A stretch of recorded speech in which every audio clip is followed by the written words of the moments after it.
Everyone, welcome back to my channel. তোমরা কেমন আছো? আশা করি তোমরা ভালো আছো। তো বন্ধুরা দেখো, আরও একটা নতুন ব্লগে তোমাদেরকে জানাই অনেক অনেক স্বাগত। চলো আজকের ব্লগটা শুরু করা যায়। তো দেখো বন্ধুরা, একদম স্নান টান সেরে একবার তারপরেই আসলাম তোমাদের সামনে। তো দেখো এখন পুজো দিয়ে নিচ্ছি। তো এখন একাদশী যেহেতু, তো দেখো আমার পুজোটা কমপ্লিট হয়ে গেল। তো এইদিকে দেখো সব পুজো কমপ্লিট আমার। তো চলো ওদিকে হচ্ছে সাবুটা গুঁড়াতে হবে, তো তোমাদেরকে সবটাই দেখতে পাবে তোমরা। তো চলো, এই হলো আমার পূজার কাজ সব কমপ্লিট হয়ে গেছে।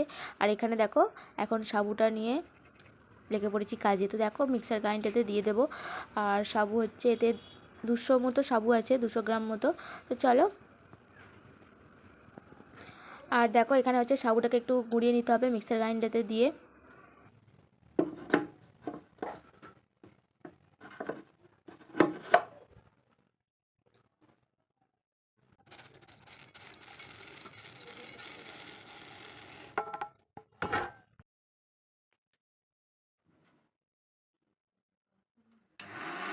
তো এটাকে হচ্ছে প্রথমে দুবার তিনবার হচ্ছে মিক্সিতে দিয়ে তো এটাকে চেলে নিতে হবে, নইলে বেশি মিহি হবে না। তো এটাকে আমি দুবার তিনবার হচ্ছে মিহি করে নিয়ে তো এটাকে চেলে নিলাম। তো ওটা আমাদেরকে দেখানো হয়নি তোমাদেরকে আর। তো চলো এদিকে দেখো মা করে নিয়েছে হচ্ছে আলু সেদ্ধ। তো এটা এর মধ্যে দিতে হবে আলু, তারপরে সেদ্ধ করা আলু, লবণ, তারপরে হচ্ছে চিনি দিয়ে দেবে একটু, তারপরে বিট নুন, এই সব সমস্ত কিছু দিয়েছিলাম। তো দিয়ে এটাকে ভালো করে মাখতে হবে। তো মেখে দেখো, আর এখন বেলে নিচ্ছি মা। তো দেখো এখানে মা বেলছে, আর এটা হচ্ছে ফাটতো না, কারণ হচ্ছে একটু গরম জলটা আমাদের অল্প পরিমাণে পড়েছে তাই। আর এটাকে তোমরা কিন্তু হচ্ছে গরম জল দিলে আর কি ভালো হয়। তো যাই হোক দেখো,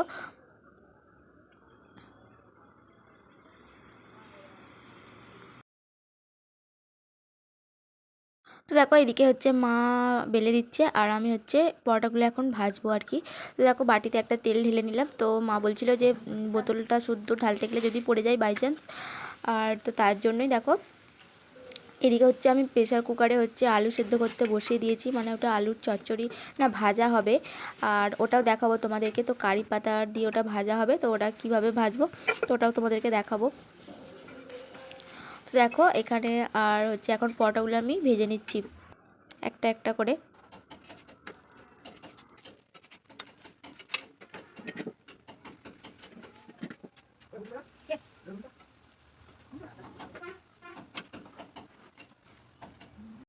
আর দেখো তারপরে হচ্ছে যে দেরি হচ্ছিলো বলে মা বললো যে এখানে হচ্ছে একটা একটা করে করতে হবে না, অনেকটাই হচ্ছে বেলা হয়ে যাচ্ছিলো আর খিদেও পেয়ে যাচ্ছিলো মায়ের, তার জন্যই হচ্ছে দেখো 4টে করে এখন দিয়ে দিচ্ছিলাম। আর যেহেতু আমাদের তাওয়াটা একটু বড় ছিল, তো তার জন্য কড়াইতেই দেখো এখন 4টে করে দিচ্ছি। তো 4টে করে হয়ে যাচ্ছিলো আর কি। আর একটু ওই ফেটে যাচ্ছিলো, কারণ হচ্ছে আমাদের গরম জলটা একটু কম পরিমাণে পড়েছিল আর কি। আর মোটামুটি ভালোই হয়েছিল খেতে, তো খুবই ভালোই টেস্ট হয়েছিল। এটা আলু দিয়ে বা মেখেছিলাম আমরা, রাঙালু দিয়েও এটা মাখালে আরও টেস্টফুল হতো। তো রাঙালু দিয়েও তোমরা যদি ট্রাই করতে পারো তো করতে পারো। তো যাই হোক দেখো এখন হচ্ছে ভেজে নিলাম। তো পরপর করে অনেকগুলো দেখতে পাচ্ছ হয়েও গেছে ওইখানেতে। তো বন্ধুরা দেখো এখন কিন্তু হচ্ছে এগুলো বানানো হয়ে গেছে সাবুর লুচিগুলো। আর তো সাবুই তো বলে না, সাগুর লুচিগুলো দেখো কমপ্লিট আমাদের করা। আর এইভাবে ভেজে নিয়েছি। আর এখন হচ্ছে একটু পাখার তলায় বসে তো একটু আর কি ঠান্ডা করা হচ্ছে, দেখতেই পাচ্ছ। তো দেখো ওদিকে তো লুচি পরোটাগুলো হয়ে গেল। আর হচ্ছে এদিকে দেখো এখন কারি পাতা নিয়ে এসেছি। তো মা এনেছিল কারি পাতা আমাদের হচ্ছে গাছ থেকেই। আর দেখো কারি পাতাগুলো এখন ওই আলু ভাজাতে দেবো আর কি। দেখো বাটিতে তেল ছিল, তো ওটা তেলটা দিয়ে দিলাম, দিয়ে আর এই যে আলু সিদ্ধ করা ছিল, তো আলুগুলো ভেজে নেবো এখন। দেখো কড়াইতে মা লঙ্কা দিয়ে দিয়েছে, আর হচ্ছে জিরেও দিয়ে দিলাম একটু অল্প পরিমাণে। তো দিয়ে এটাকে হচ্ছে এখন ভাজা হবে।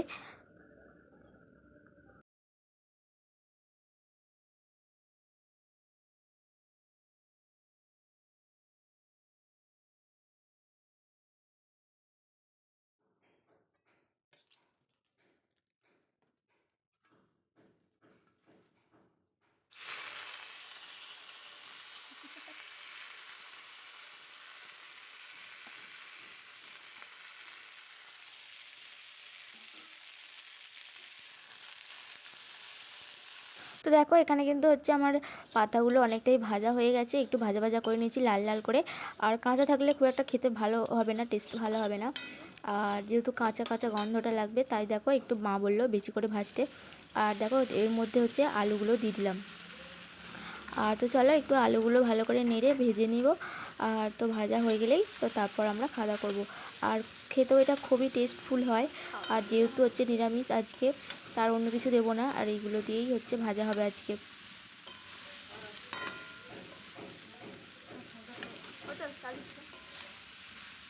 দেখো অনেকটাই হচ্ছে নেড়ে নেড়ে ভাজলাম, তো দেখতেই পাচ্ছ। আর জিনিসটা ঠিক এরকম হয়েছে। আর তো এটাই হবে। তো যাই হোক বন্ধুরা, আজকের ব্লগটা এইটুকুই।